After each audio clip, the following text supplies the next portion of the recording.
저는 오늘 즐거운 찬양을 드리는 삶이 즐겁다는 것이요. 이런 주제로 말씀을 드리려고 합니다. 거여동에 가면 작년에 개척한 예담교회라고 하는 지하에 조그마한 교회가 있습니다.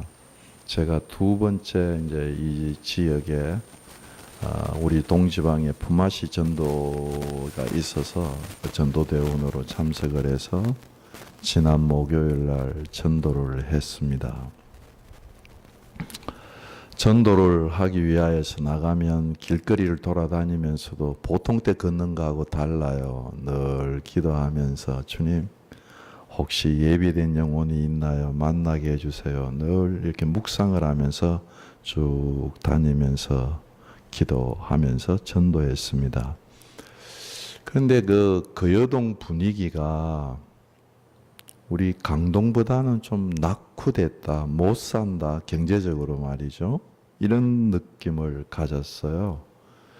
그리고 이렇게 가면서 참 부동산, 뭐 고물상, 그리고 또 뭐 음식점, 또 뭐 이렇게 잡화점, 마트 이런 데 들어가서 이렇게 전도를 쭉 해나가다가 참 잊어버릴 수 없는 두 군데를 전도하게 되었습니다. 하나는 지체 부자의 아들이 모여가지고 이렇게 막 열심히 뭐 일을 하더라고요. 뭐 이렇게 집어넣고 뭐 이렇게 하고. 근데 거기 24명이 모여서 땀을 흘리면서 일을 하는데 그곳에 가서 전도하는데 그 중에 한 사람이 할렐루야! 목사님! 그러고 막 손을 흔들고 그래요. 일하는 모습을 보니까 참 딱해. 제 마음이 짠해요. 거기 전도하고 나와서 또 한데 이게 술도 팔고 그런 좀 음식점인데 반지하 비슷한 데 들어갔는데 그곳에 아마 여자 주인인가 보죠. 일하다가 앉아 쉬고 있는데 얼굴을 보니까 정말 근심과 걱정이 확 느껴져요. 말은 안 하지만 정말 어려움 속에서 속 사람이 떨어 있구나. 그래서 내가 가지고 있는 이 예수를 전하고 싶은 마음이 너무 일어나요. 그래서 아주머니 예수 믿으시지요? 하고 전도를 하니까 아무 말씀을 안 하세요. 근데 그 표정이 야, 너 나 건드리지 마. 말 시키지 마. 너 나가서 잘해. 뭐 그런 느낌이에요. 그 오는 게 아주 냉담하고요. 섬찟할 정도로. 그러면서 속에 느껴지는 게 나 지금 너무 아파요. 그런 울음소리가 들리는 것 같기도 하고요. 근데 뭐 본인이 그냥 그렇게 냉담하고 있으니까 어떻게 말을 전할 수가 없잖아요. 그냥 참 진심으로 기도하면서 아주머니 꼭 예수 믿으세요. 하나님 아주머니를 사랑하세요. 그리고 뒤돌아서 나오는데 진짜 내가 좀 능력이 있다면 주님 정말 제게 능력이 있다고 하면 얼마나 좋겠습니까? 나 자신에 대한 참 탄식을 하면서 나왔습니다. 길거리 전체의 분위기가 그날 따라서 뭐 점집도 많고 참 인생 사는 것들 모든 사람들이 고단하게 산다. 이런 마음이 들었습니다. 한 주간을 지나면서 어떤 친구 목사님이 저한테 글을 하나 보내줘 왔는데 좋은 사람 찾지 말고 너 자신이 좋은 사람 되세요. 글 내용이 그런 내용인데 그 내용 중에 일부분이 이런 얘기가 있어요. 털어봐 아프지 않은 사람이 있는가? 꾹 잡아 슬픔이 나오지 않는 사람이 있는가? 찾아봐 힘들지 않는 사람이 있는가? 건드려봐 눈물 나지 않는 사람 어디 있나? 물어봐 사연 없는 사람 어디 있나? 가까이 다가가봐 무거운 짐 지지 않는 사람 어디 있나? 예수님도 우리 인생들을 부를 때 수고하고 무거운 짐진 자들아 다 내게로 오라 내가 너희를 쉬게 하리라 하고 이 인생의 고단함을 인생의 피곤함을 무거운 짐진 것을 인정하시고 우리를 부르셨습니다. 질문이 생기지요. 정말 하나님은 우리 인생을 이렇게 피곤하고 곤고하고 아프고 탄식 일어나는 인생으로 지으셨는가? 아니면 즐겁고 기쁨이 있고 창조가 속에서부터 우러나는 찬양이 있는 그런 백성으로 우리를 창조하셨는가? 거기에 우리의 질문의 답이 오늘 설교를 통해서 확신으로 생기면 좋겠습니다. 이 세상은 죄와 사망으로 있는 세상이기 때문에 곤고할 수밖에 없어요. 누구나 곤고합니다. 그러나 하나님이 우리를 지으실 때는 그렇지 않다는 확신. 하나님 우리를 지으셨을 때는 정말 우리가 즐겁게 하나님과 살 수 있는 인생으로 지으셨다고 하는 확신을 오늘 말씀을 통해서 가지시면 좋겠습니다. 오늘 본문을 읽어보면 찬양 소리가 가득합니다.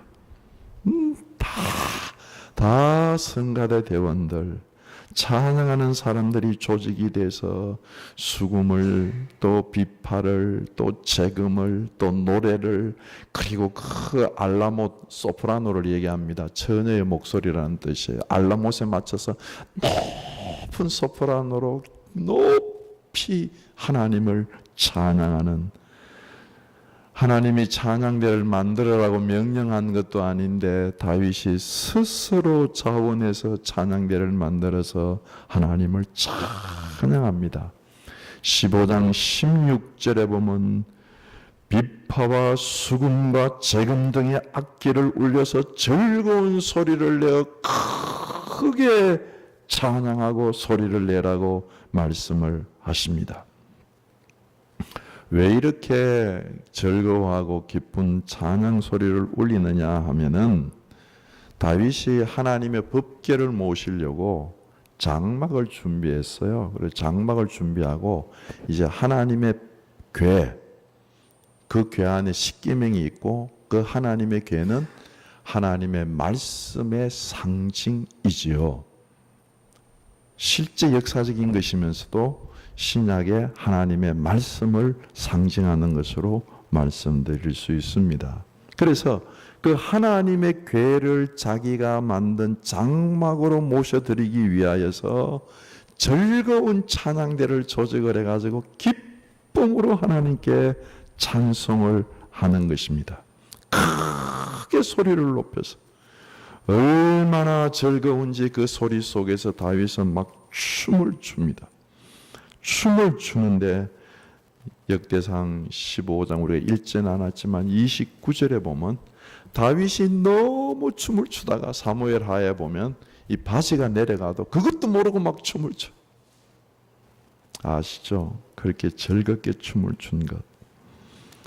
춤을 추며 뛰어놀았다고 그렇게 성경은 말씀을 하십니다. 찬양이 가득해요. 어떻게 이런 찬양이 생기게 되었느냐? 첫 번째, 다윗은 실패를 경험했습니다. 오늘 본문 역대상 15장에서 하나님의 궤를 올리는 것은 두 번째 사건이고 역대상 13장에서 우리가 지금 매일매일 묵상하시고 계시죠? 성경을 좀 이렇게 매일매일 읽을 걸 적어서 드리지 않았습니까? 그러니까 좀 읽어 오세요. 역대상 13장에서 하나님의 궤를 첫 번째 모셔 드리는데 아주 비참하게 실패를 합니다. 13장 3절에 보면 야 우리가 하나님의 궤를 올려드려 가지고 하나님 앞에서 우리 인생의 문제를 여쭤보면서 신앙생활하자. 그랬더니 모든 백성들이 할렐루야, 좋은 생각입니다, 왕이시여, 하나님의 계를 모셔십시다. 그렇게 해서 하나님의 계를 모시기를 시작을 합니다. 하나님의 계를 모시기 위해서 새 수레를 만들어라 해서 새로운 수레를 만듭니다. 헌수레 서지 않았어요. 법궤를, 하나님의 말씀을 모시기 위해서 새 수레를 만들었습니다. 하나님의 계를 모시기 위해서 좋은 송아지를 골라라. 그래서 기름지고 윤기가 나고 건강하고 튼튼한 소를 모아서 수레를 끌도록 했습니다.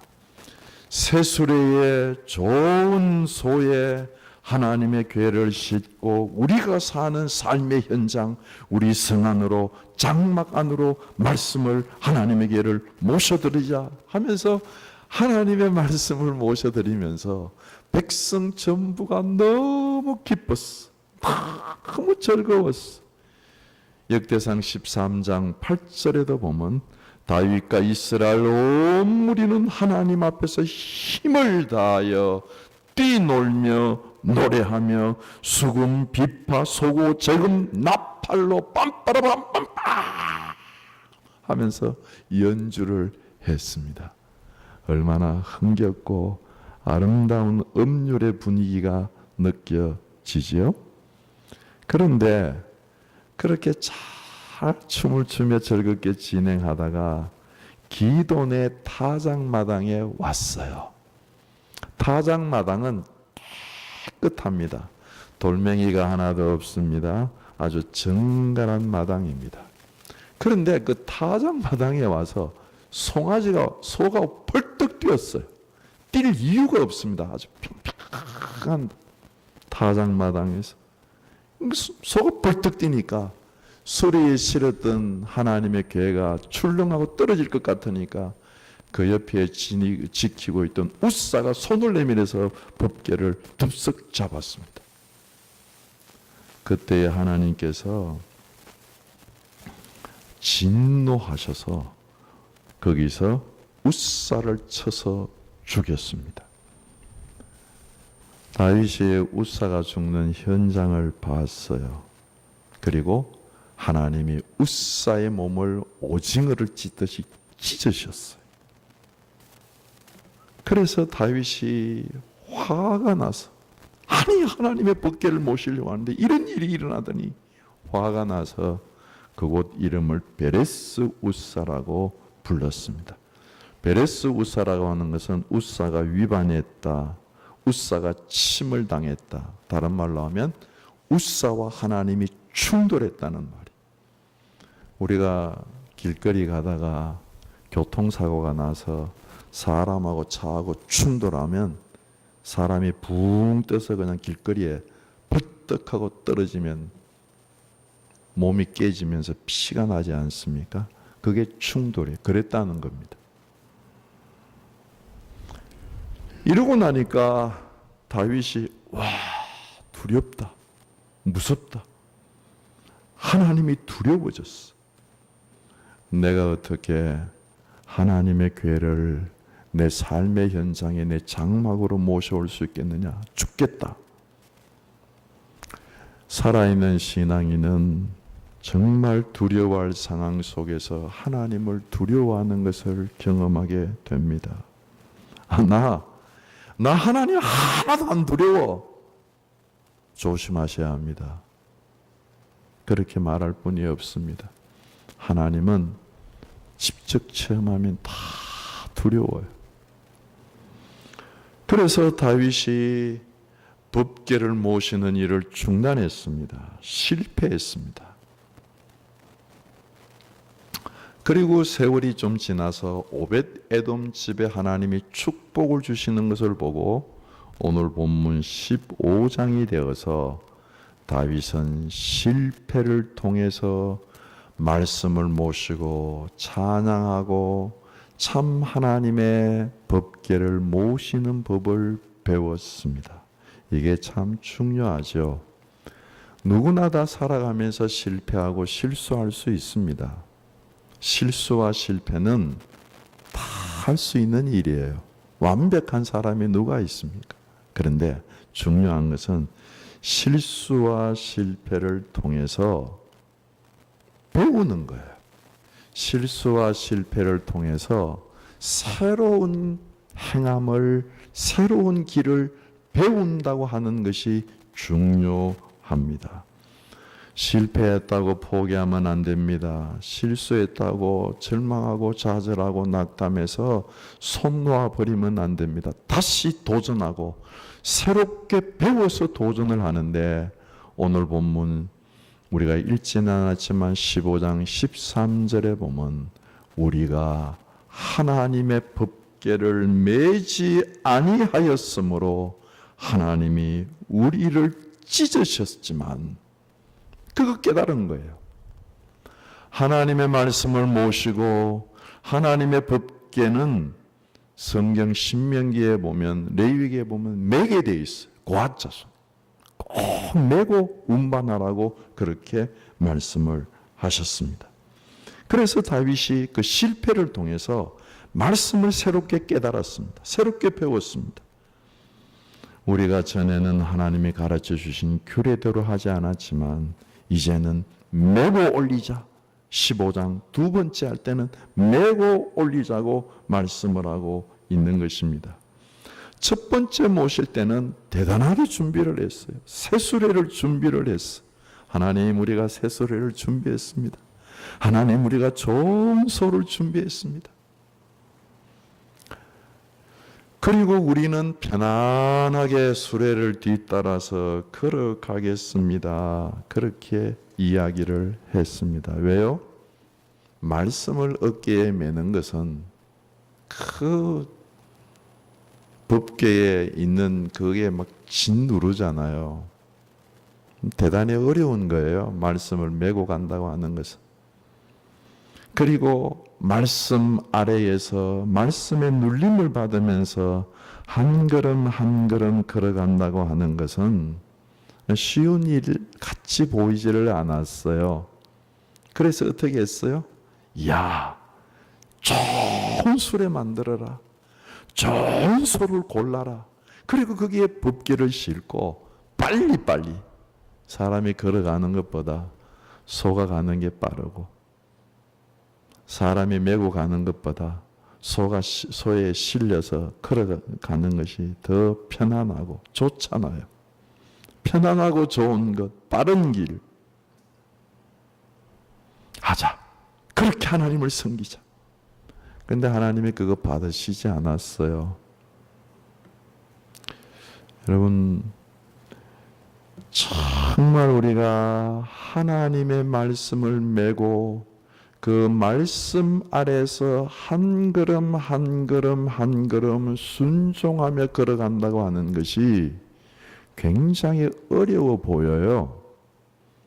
그런데 참 놀라운 것은 실제로 순종해서 말씀 아래서 말씀을 메고 한 걸음씩 한 걸음씩 걸어가면 그 안에 진정한 즐거움과 하나님이 주신 찬양이 터져 나온다는 말씀입니다.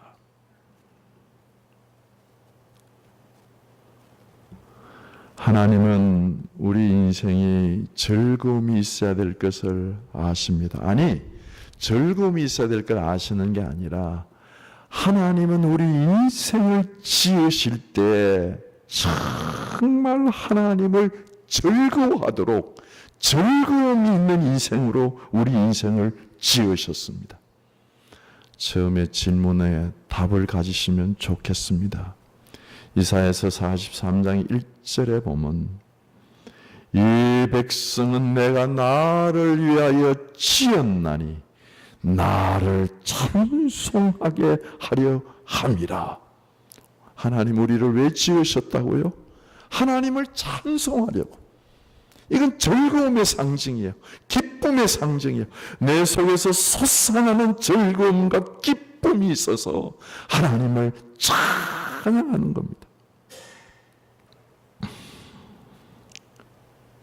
우리 인생은 하나님이 이런 즐거움을 갖도록 창조하셨기 때문에 우리 인생은 즐거움을 가지려고 목말라 하고 이 즐거움, 이 기쁨을 찾아다닙니다. 그런데 타락했기 때문에 하나님을 찾지 않고 자꾸 엉뚱한 곳에 가서 기쁨을 찾습니다. 왜 술을 마십니까? 즐거워 보자는 이 얘기죠. 왜 몸을 흔들고 춤을 춥니까? 즐거워 보자는 이 얘기죠. 왜 마약을 하십니까? 거기에 뭔 기쁨이 있을까? 왜 동성애를 하십니까? 거기에 뭐 정상적인 것보다 더 좋은 어떤 것이 있을까? 동성애를 하는 사람들의 자살률이 통계학적으로 일반인보다 14배가 높습니다. 고통이에요, 그 안이. 왜 인생이 진정한 즐거움을 잊어버리게 되었습니까? 그건 말씀대로 살지 않기 때문입니다. 사람이 즐거움을 찾아요. 이곳저곳에서. 하나님께서 이 세상에 아담에게 첫 번째 하신 말씀이 아담아, 아담아, 내가 어디 있느냐? 나하고 놀자 하고 하나님이 아담을 부르세요. 근데 아담이 뭐라고 대답합니까? 하나님 두려워요. 하나님 무서워요. 하나님 우리가 피했어요. 하나님 우리가 숨어 있어요. 그리고 오돌오돌 떨면서 하나님 앞에 나오지 못합니다. 그 이전에는 그러지 않았어요. 그 이전에는 하나님과 그 아담이 아주 즐겁게 에덴 동산에서 놀았습니다. 죄가 들어오고 나니까 하나님이 찾아오는 것이 싫은 거예요. 여러분, 죄를 지으면 많은 것을 얻을 수도 있습니다. 죄를 지으면 죄 안에 많은 것이 우리를 유혹할 수 있습니다. 그런데 죄를 지으면 반드시 필연적으로 잃어버리는 것이 있는데 그것이 하나님이십니다. 하나님을 잃어버립니다. 하나님을 잃어버리면 하나님과 교제를 갖는 즐거움을 잊어버립니다. 참 13장은 역대상 13장은 이렇게 얘기합니다. 새수레를 지어라, 새 송아지를 만들어라, 법궤를 우리가 모시고 기쁨으로 살자. 그러지만 그곳에 하나님 계시지 않습니다. 어떻게 보면 죄를 짓는 것도 아니고 하나님을 잘 섬겨보자 그러는데 하나님이 실제로 거기 계시지 않고 오히려 베레스 우사에서 사람을 찢으셨어요. 충돌했어요. 신앙생활하면서 하나님과 자꾸 충돌이 일어나요. 이거는 정말 두려운 일입니다. 다윗은 이런 신앙의 실패 속에서 자신의 신앙을 살펴보게 되었습니다. 사랑하는 성도 여러분, 내게 신앙생활하는 즐거움이 없다. 하나님을 잃어버린 증거가 될 수 있지 않겠습니까? 내 신앙에 기쁨이 없다. 하나님과 교제가 없는 신앙은 기쁨이 있을 수가 없지요.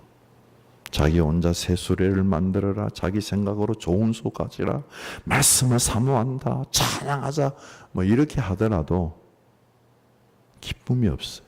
진정한 즐거움이 없어요. 하나님과 자꾸 충돌이 일어나요. 부딪혀요. 이것도 하나님 싫어하시는데, 이것도 하나님 싫어하시는데.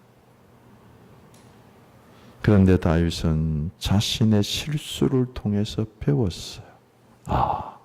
하나님의 궤는 메고 한 걸음씩 한 걸음씩 순결한 마음으로 순종하면서 찬송하면서 악기의 음료를 울리면서 가야 되는구나 하고 매일 때 기쁨이 터져 나오는 것을 경험하게 되었다는 것입니다. 캄캄한 환경 속에서도 우리는 찬양할 수 있습니까? 어떠세요? 절망적인 상황 속에서도 우리는 찬양할 수 있습니까? 아까 얘기 드렸죠. 찔러봐 안 아픈 사람이 있나? 짜봐 슬픔 없는 사람이 있나? 흔들어봐 가까이 가봐 무겁지 않는 사람이 있나? 그런 캄캄한 환경 속에서도 찬양할 수 있습니까? 이사야서 42장 8절에 보면 나는 여호와이니 이는 내 이름이라 나는 내 영광을 다른 자에게 내 찬송을 우상에게 주지 아니하리라. 우상은 절대로 찬송을 못 일으킵니다. 우상은 하나님 이외에 하나님보다 우리가 더 사랑하고 섬기는 걸 우상이라고 하지 않습니까? 그게 있는 한에 있어서는 찬송이 일어나지 않습니다. 하나님은 정말 우리가 하나님으로 섬길 때 우리 속에 즐거운 찬송이 일어나고 하나님의 말씀을 내 어깨에 메고 그 말씀 아래서 나를 쳐서 복종시키면서 순종하며 한 걸음 한 걸음 살아갈 때 그 삶의 현장 속에서 찬양과 즐거움과 기쁨이 일어나게 되는 줄로 믿습니다. 사랑하는 성도 여러분, 내가 가진 모든 소유가 없어져도 찬양할 수 있습니까? 욥에게 가서 물어보세요.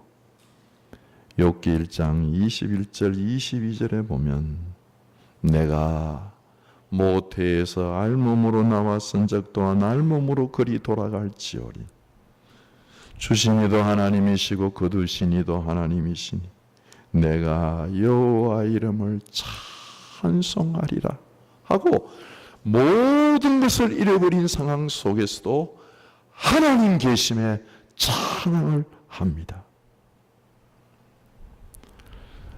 이 세상에서 추구하는 모든 것이 내게 없어도 우리는 찬양할 수 있습니까?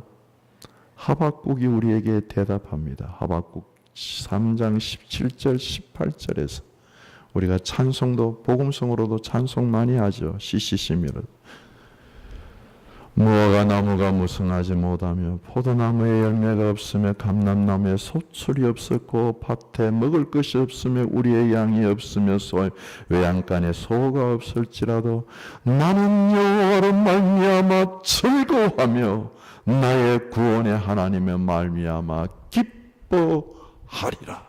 나는 여호와로 즐거워하리라. 찬양입니다. 이 세상이 다 사라져도 하나님 한 분만으로 찬양하는 찬양. 이 세상이 다 사라지고 이 세상에 있는 모든 것을 다 놓고 간 천국에 있는 성도들이 요한계시록에서 말씀하십니다. 내가 들으니 흔한 무리의 음성과도 같고 많은 물소리와도 같고 큰 우레소리와도 같은 소리가 이르되 할렐루야 우리 주 하나님 곧 전능하신 이가 통치하리로다. 할렐루야 하나님을 찬양합시다. 요한계시록 19장 6절의 말씀입니다. 찬송이 제일 많은 나오는 성경이 요한계시록입니다. 찬양. 사랑하는 성도 여러분, 내 신앙이 살아있는 신앙이라고 한다면 정말 살아계신 하나님이 나를 붙잡고 내 심장이 뛰듯이 내 신앙이 하나님을 느끼며 내 심장이 벌떡벌떡하고 하나님께 뛴다고 한다면 살아계신 하나님 까닭에 우리의 삶 속에 찬양이 넘치게 될 줄로 믿습니다. 하나님, 저는 정말 어려운 상황 속에 있습니다. 어느 분이 자기의 아픔을 이렇게 한마디로 얘기를 했어요. 하나님, 내일이 오지 않았으면 좋겠어요. 느껴지세요? 내일이 오지 않았으면 좋겠어요. 이대로 제가 눈 감고 잠자리에 들어가서 눈 뜨지 않았으면 좋겠어요. 그 어려움이 느껴지세요? 이런 상황 속에서도 살아계신 하나님이 나를 붙잡고 계시고, 그 살아계신 하나님 때문에 내 신앙이 벌떡벌떡 뛰기를 시작하고 내 영혼이 뛰기를 시작하면 그 영혼 속에 찬양이 일어나게 되는 줄로 믿습니다. 사랑하는 성도 여러분, 어려움 때문에 찬송을 못하는 게 아니에요. 살아계신 하나님과 교제가 없기 때문에 찬송을 못하는 것 아니겠습니까? 하나님의 말씀을 어깨에 메고, 이게 되게 어려워 보여요. 어려운 길 아니에요. 이게 정말 쉬운 길, 이게 좁은 길 같은데 이게 생명 얻는 길이에요. 어깨에 메고 순종해서 한 걸음씩 한 걸음씩 한 걸음씩 나가기 시작하면 그 안에 정말 즐거움이 있습니다. 찬송이 터져 나옵니다. 아무쪼록 사랑하는 성도 여러분, 말씀을 맺겠습니다. 우리 인생의 모든 상실감, 모든 절망의 근원은 어려움이 아니에요. 환난이 아니에요. 뭐가 내 마음에 안 드는 게 아니에요. 우리 인생의 모든 상실감과 절망의 근원은 하나님을 잃어버린 것입니다. 정말입니다. 하나님을 잃어버린 것. 다윗은 하나님은 잊어버리지 않았지만 하나님을 잘못 섬겨요. 자기 생각대로 세수레에 세송하지, 싣고 말씀을 싣고 나는 그냥 따라가고 교회 섬기는데도 전혀 수고 없이, 하나님을 섬기는데도 전혀 땀 흘리는 것 없이 내 받을 은혜 아닙니다. 그거 정말 아닙니다. 메고 신앙생활하는 거예요. 거여동에 사는 사람들 얘기를 간결하게 말씀드렸습니다. 거여동에 사는 사람만 그렇습니까? 우리 모두가 다 무거운 짐들이 있어. 그러나 그 모든 무거운 짐 속에서도 말씀을 매면 그 안에 우리 속에 우리 영혼이 살아나고 살았고 운동력 있는 말씀이 우리 영혼을 살려내어서 하나님의 거룩한 영광 속에서 즐거움과 기쁨과 찬양이 터져나오는 인생으로 우리의 삶을 살아가게 인도해 가실 줄로 믿습니다. 아무쪼록 살아있는 신앙으로 살아계신 하나님과 교제하면서 찬양하는 삶이 계속되기를 주님의 이름으로 축원합니다. 기도하시겠습니다. 말씀을 생각하시면서 주님, 나 이대로 눈 감고 눈 안 떴으면 좋겠어요. 그런 상황에 있어서도 주님이 우리를 붙잡아 주심, 살아있는 주님이 내게 느껴지심, 찬양하라 내 영혼아, 우리는 찬양하게 될 줄로 믿습니다. 이 시간 우리 함께 이 찬양이 내 속에서 일어나게 하여 주옵소서 하시고 기도하면서 나갑니다. 다 같이 기도하십시다. 거룩하신 아버지 하나님, 우리의 신앙을 붙잡아 주시옵소서. 우리의 삶을 붙잡아 주시옵소서. 살아계신 하나님을 살아계신 하나님으로 느끼게 하시고 체험케 하시고 아버지 하나님 경험케 하셔서 우리가 하나님의 능력과 하나님의 권능과 하나님의 권세에 사로잡혀서 주를 찬양하는 귀한 백성들이 될 수 있도록 축복하여 주시옵소서. 주께서 역사하시고 우리를 인도하셔서 말씀을 내 어깨에 메고 내 한 걸음 한 걸음이 말씀의 순종함으로 찬양대가 되고 찬양이 일어나는 귀한 삶을 살 수 있도록 인도하여 주시옵소서. 우리 주 예수 그리스도 이름으로 기도드립니다. 아멘.